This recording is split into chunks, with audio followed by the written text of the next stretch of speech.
Good morning, everybody. It's great being here. This is my first time in Revelstoke. Actually, I think I've never been this far north in my life. And I was telling Shelley on the way up that I was expecting to see penguins and stuff alongside the road. The mountains kind of freak me out a little bit. I mean, I love mountains, don't get me wrong, but holy crap. Where I live, it's pretty arid. It's kind of a desert sort of atmosphere. I live among the sagebrush and little cactus and little scorpions and things like that. So, but I'm really happy to be here. Everybody I've met so far has been extremely nice. And so, thank you for welcoming me. Like I was just telling Lara, after following Shelley, you kind of have to dumb down a little bit to listen to me, because whenever I hear her talk, it just blows me away. I just tell people that about myself. I just tell them I'm just a paint slinger. That's what I do. Right off the bat, I'm not, excuse me, I'm not a historian. It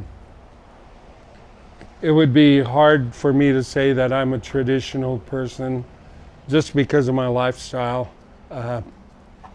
I'm very honored that, Shelley had told you a little bit about some of the figures in the painting. I just learned more about them just standing here listening to her. When I was first asked to do this project, I wasn't really sure how I was going to go about it. Like it was said, I am on my dad's side, I am Skinites, but I am also a lot of other things. My mom is originally from Umatilla, Oregon, and so on her side of the family, I am Umatilla. Boy, these bugs! I know I swallowed one, but I'm Umatilla, Wenatchee, and Entiet, and those are different bands of that Shelley had mentioned. We have different bands on our reservation, and so I'm just kind of a mixture, like a mutt, and I didn't really grow up in the area that Shelley did, where she spoke of the in Shalim and the Arrow Lakes people. Although my dad was from there, my dad had left the area at a young age and moved over to Nespelem Valley, which is a couple mountains over from Inshalim, west of Inshalim, and along the Columbia River, right there by Cooley Dam. And like I said, it's an arid, dry country, which I'm very used to. When we were kids, I come from a big family. I came from a family of 10 children, and also to add to the 10 children, my mom and dad adopted 4 other children from St. Mary's Mission. And so there was 14 of us living in a tiny house. We all grew up in the Cooley Dam area, and our friends were like the sagebrush and the rattlesnakes and the little scorpions and little cactus and things like that. And so that's the reason I'm telling you that is because when I was asked to do this project, I was like, oh, okay, I got to kind of mind shift over to to the other part of. Can you guys hear me? Okay. Oh, okay. Anyway,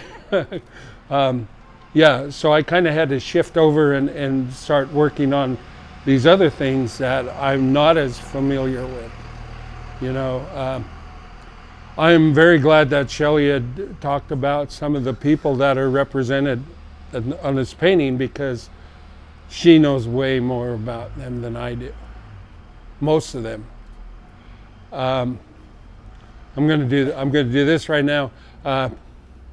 She had mentioned that, that I hardly ever put myself in my paintings. When I do self-portraits, it's usually a painting of a twisted raven with big teeth or something like that, and not anything that actually represents what I look like physically. But this little guy on the bottom, I took it from a picture of me when I was in kindergarten. And I don't know why, that was the last thing that I had put on here, and that's why it's down in the corner, because while I was creating this painting, it was always in my mind, like, should I put myself in there, because these are my people, this is where my ancestors come from. And so I thought, oh, the heck with it, Also, these two people here are my parents. This was on their wedding day. Couple days after they were married, my dad was drafted in during World War II, and so this was just a couple days before he had to leave for boot camp, and then ended up going to Germany and Africa and France and all those good places. So I wanted to include that. Both of them are gone now, have passed now, of course. I need to try to look at this thing for a second, because I kind of forget what's on here. Hold on for a sec. I'm trying to remember. I have an attention span of about like this. So,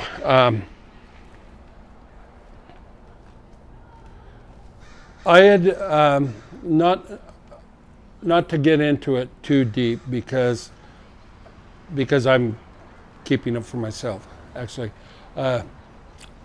If you are familiar with my work, you'd find the image of a raven in a lot of it. Yeah. He's going, yeah, I told you to talk about me.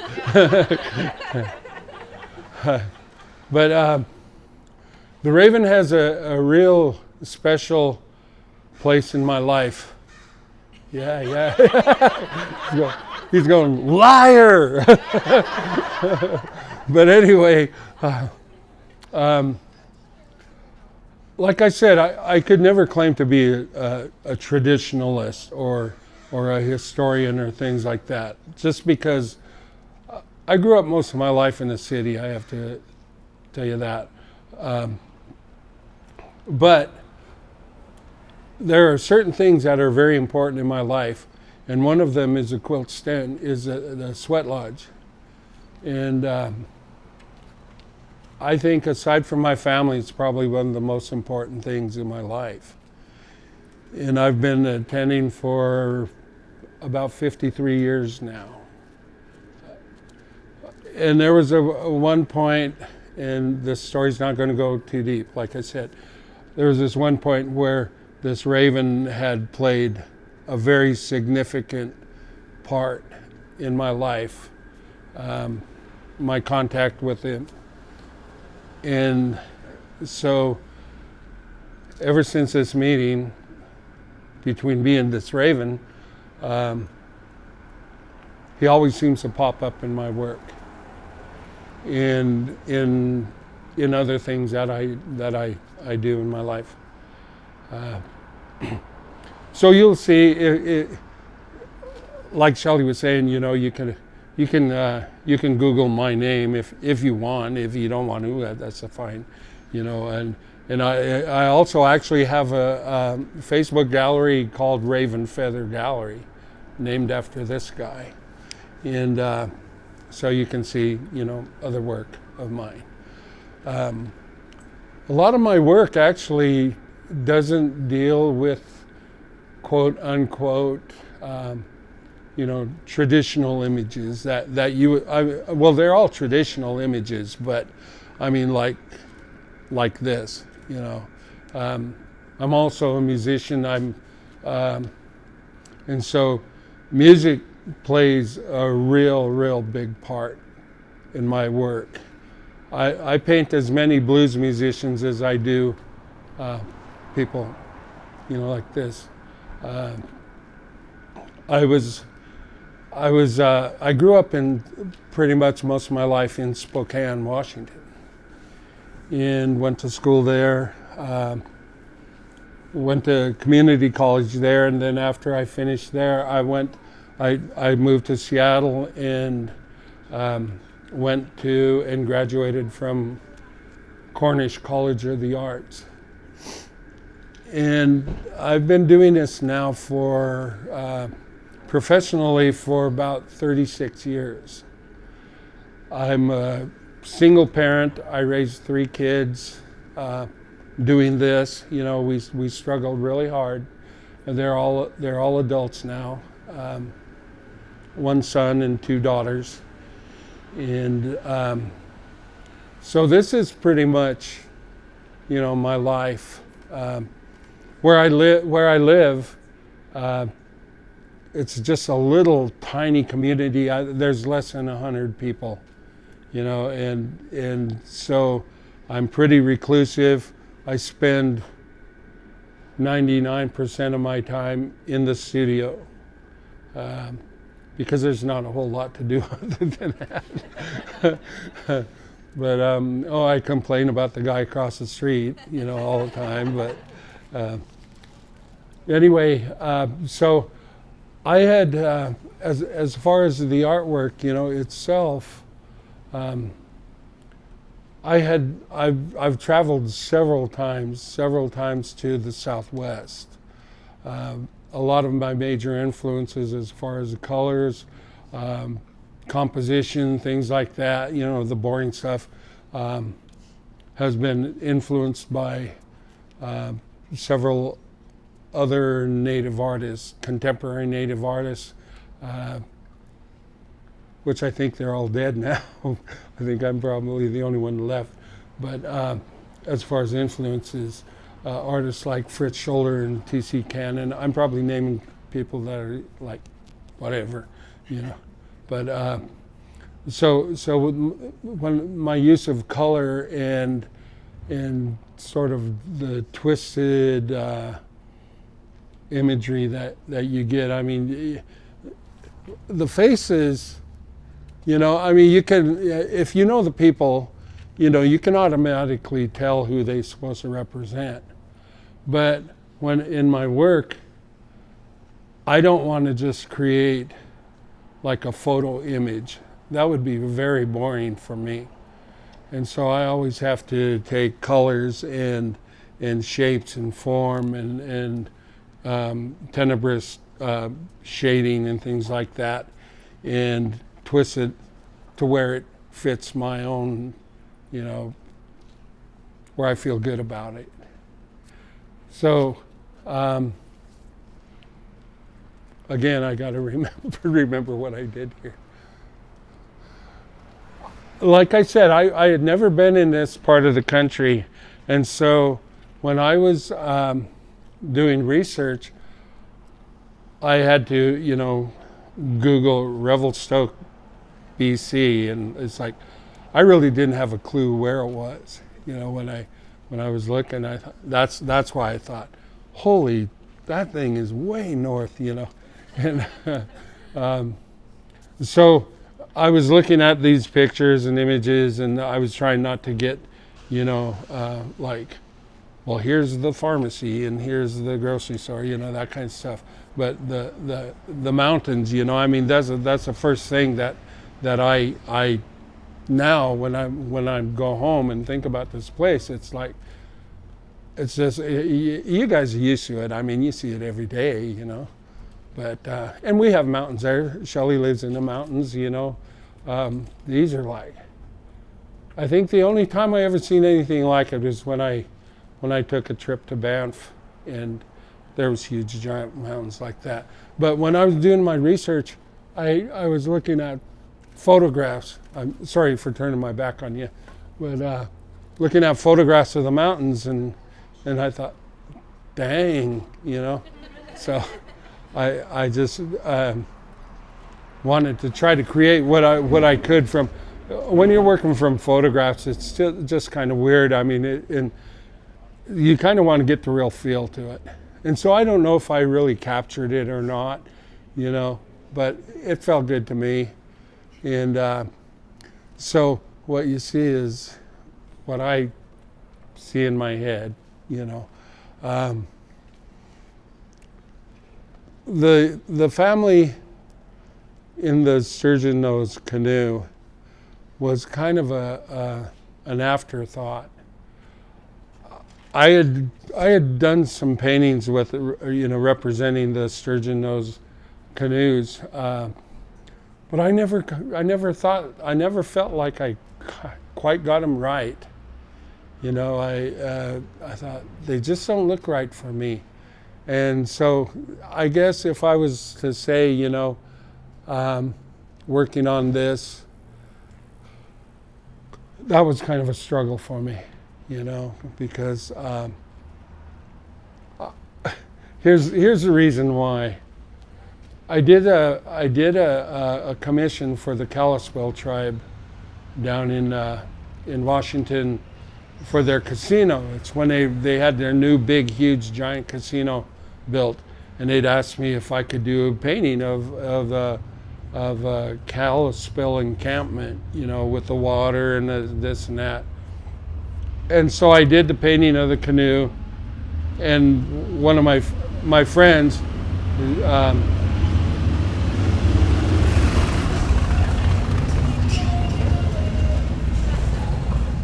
Sons of Anarchy. I've been watching that since I got here on Netflix. It's like watching hours and hours and hours. I've seen them all like 3 different times. But anyway, yeah. A real good friend of mine, he's an elder member of the Kalispel tribe, and I mean, he doesn't pull any punches or anything. He's looking at the painting that I did of the canoe. I was like, what do you think? And he's like, no, man.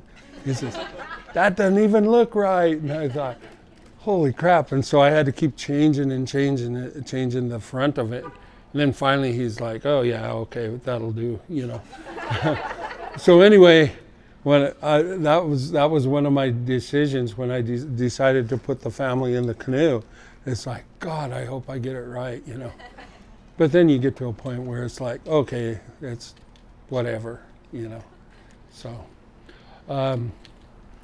anyway, everything I'm telling you right now, I don't plan anything. I come up here and then I got asked to talk and I go, oh, okay, I'll talk, Not knowing, I mean, right now I'm saying words coming out of my mouth.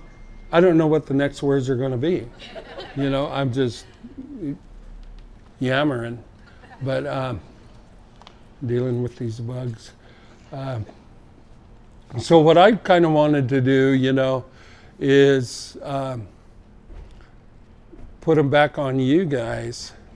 If you have any questions or any thoughts or do you love it? Do you hate it? Whatever, I'm really not fishing for compliments, but yeah.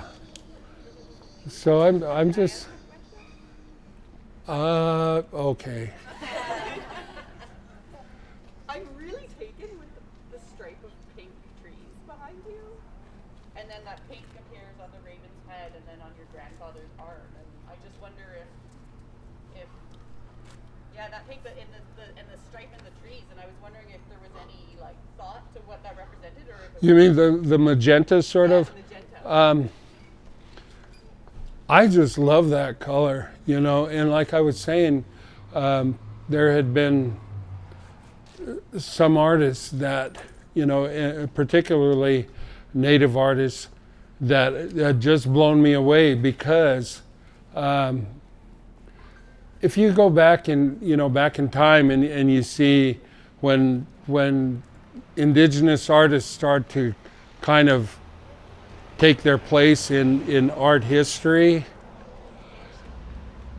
a lot of it was like Charlie Russell and the muted sort of colors and the earth tones and this and that, and that's what was considered quote unquote Indian art, and here we got teepees and it's and here we got End of the Trail, and which was fine for its time. But then there was artists that started stepping out of the box, and kind of like the crabs in a bucket thing, It's like, I don't want to do that anymore, Just because I'm indigenous doesn't mean that I still have to continue to do these things, One of my biggest influence in my whole life is Vincent van Gogh, because of his fauvist use of colors, putting colors together that critics at the time are going, oh Jesus, you can't do that, that's ugly, don't put that green against that pink, this and that. Well, one thing I was taught was you're shown all these rules and things that you're taught all these rules in art school just so that you can reach a point to where you feel comfortable enough that you can break these rules. It's like, and I'm not to try to offend anybody or not, but when you're creating art, painting or sculpture or whatever, you're like God, you can do whatever you want, and so I was like, and now it just comes natural, but it's like, who says I can't use this pink to represent trees or this other colors? A lot of artists are doing it, and not just indigenous artists, but artists, everywhere. And that's kind of what kind of kept me going, kept me fired up, was like, do whatever you want, I never was good at following rules, even, as a kid. That's why I was always in trouble in school and stuff. But so I just think, and a person thinks that, it's easy to let your mind go, to let it expand, because all your life you're taught, no, you can't, you got to keep things in this little box, But I spent all my life, just trying to get out of there and doing things that I've even been questioned, or told, that's not Indian art, I said, well, it's got to be. I did it, But anyway, I don't know if that answered your question or not, but yeah. Ric, first of all, welcome. It's really great to see you here. And Lim Lim, thank you for saying yes. And I just wonder, when you said yes, what did you think about, or did you think in terms of how to approach the project, or did you consider that maybe it wasn't a fit? Like, what were the kinds of things that got you to say yes? I'm so glad you did, but what was that like for you? Well, my first thought was, when I heard about it, like I said, my first thought was, where the heck is Revelstoke? And then Shelley pointed it out to me where it was, and I was like, it's almost in the North Pole,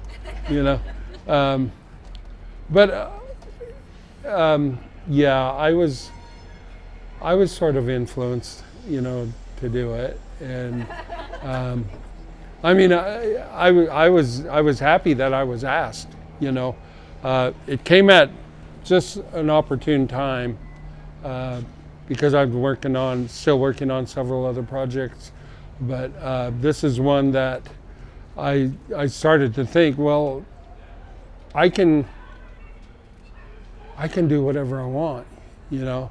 That's why I included my family and myself and stuff like that, because I thought, well, who's going to question me, you know? So yeah, I was pretty geared up about it. I work in a real tiny studio, and so that was a challenge, you know. But no, like I said, you know, I'm really glad to be here. I know the Seahawks are playing today, and so I'm not real good at like a lot of artists will. Okay, I'm going to do this or that, so I got to study about it, you know, look this up, look that up, plan. I'm the worst planner ever, you know. I just like I said, my attention span, you know, is about like that. So I hate drawing, so I didn't draw any of this out, or I did a few lines. No, I take it back, you know, a few of the horizon lines and things like that. But after that, it was just like boom, boom, boom, boom, just laying things down, and it was a real challenge, you know. Working and knowing that, you know, your work was going to be expanded and enlarged to this proportion, you know, and what's it going to look like, you know. Marlene has a question here. Okay. What are the symbols for? What are which? The symbols. Oh, Shelley was going to tell you about those. Those symbols, I'm not sure. I have to be honest. I took them from, have this book of pictographs and pictoglyphs and things like that, you know, along the Columbia River, that I've always been really interested in, not really knowing what they actually represented, other than I like the way they look. The one that I do recognize is a frog, right here, and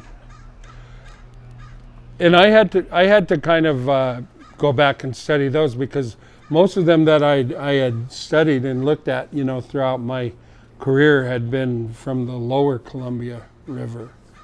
So I have to say, I just like the way they look. So anyway, anybody? One more. Oh, you're welcome. Where? Ooh. Oh, geez. So you mentioned Fritz Shoulder. I was wondering how he influenced you.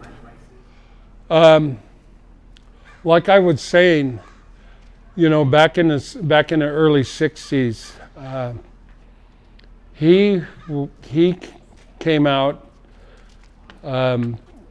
and started using, like I was talking about, the colors, these bold, striking colors, and twisting the imagery, you know, making the indigenous people that he had painted not pretty, you know, and not stoic, and not over romanticized. He just painted them the way they were. He did paintings of Indian men sitting at the bar, passed out, you know, things like that.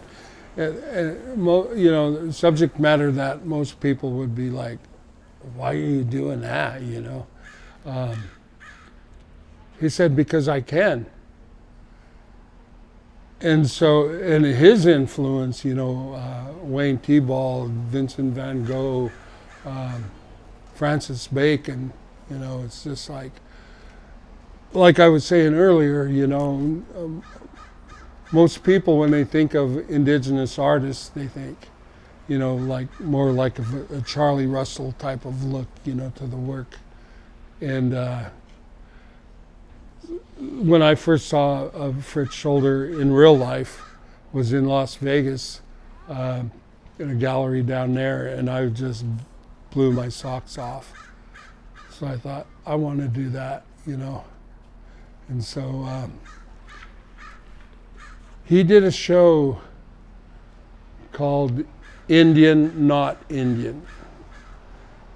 And it was, you know, imagery of indigenous people with white shirt and ties, and, you know, and all twisted and weird and grotesque looking, you know.